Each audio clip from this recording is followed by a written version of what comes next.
In spite of a first 100 of the season from Sean Ervine, Hampshire were just forced to follow on the penultimate day of their LV County Championship clash with Kent at the Ageas Bowl. Any chance of an important victory for the home team surely ended by the Kent spinners.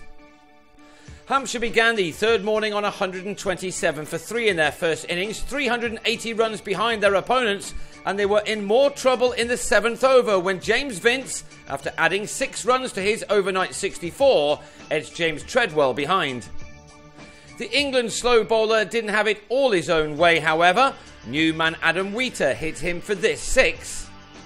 And he took Treadwell for some other 4s as the former Essex man raced to 30 off 36 balls, dominating a 5th wicket partnership with debutant Tom Alsop. But Wheater's aggressive approach also brought about his downfall as he edged a sweep off Treadwell to Darren Stevens to leave with his side on 179 for 5.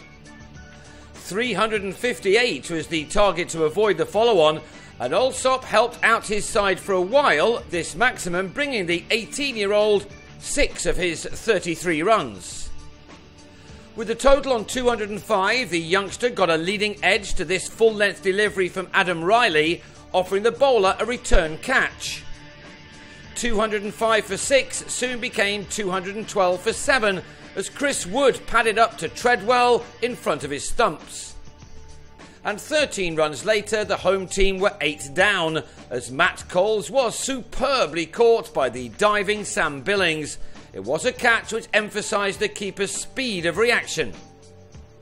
It had been very much Kent's morning as they'd grabbed 5 wickets for 100 runs, with Ervine just making a start. He really got moving with this 6 on the restart.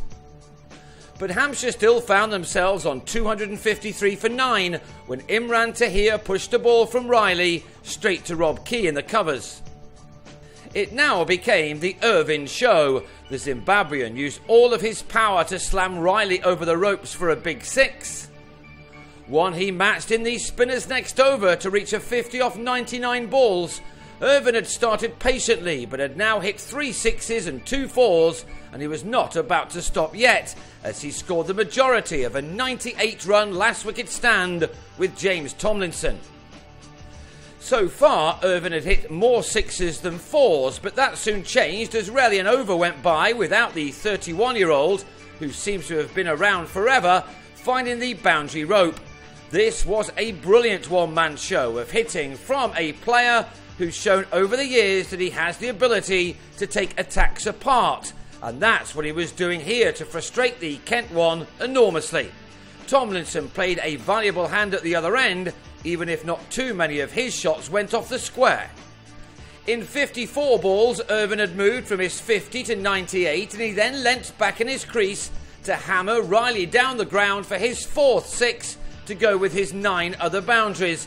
It was an awesome display, and one which so importantly brought his side 4 batting bonus points to increase the lead over Essex to 5 in the battle for promotion. Just how important his innings will be remains to be seen, but it may go some way to earning another 5 points if his side can draw this match. It was Ervine's first ton since May 2012. He continued to play one shot after another, and suddenly a follow-on which had appeared a certainty was in doubt.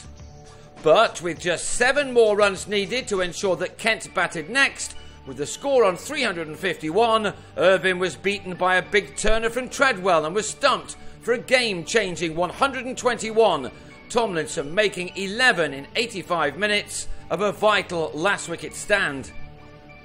Rather than going again 250 or more behind, Hampshire, thanks to Ervine, set about their second innings with a deficit of 156. Will Smith and Jimmy Adams helped reduce that by a further 20, until the latter was LBW to Treadwell, who was back on early. With 26 overs of the day still remaining, Kent would have fancied their chances of more wickets to close in on a victory, which would have had every cricket fan in Essex cheering. But as it was to turn out, Liam Dawson and Smith batted through the day to make a draw just as likely on the final one, a result which will give Hampshire a lot more confidence of promotion as they head to Glamorgan next week. Smith, who signed a new deal at his county earlier this week, showed just why his team want to keep him with an excellent knock. He went past 1,000 championship runs for the season. By the close, he'd made 66 of the 110 runs on the board, his 50 being made off 98 balls and innings containing 6 fours. Only at the top of the order because of an injury to Michael Carberry just before the start of this match, Smith was emphasising his worth. With Dawson making 28, these two had added 90 runs together by the time that stumps were drawn, and that means that Hampshire will enter the final day with 9 second innings wickets still in the bank and now only trailing by 46 runs. The last day will be crucial to them.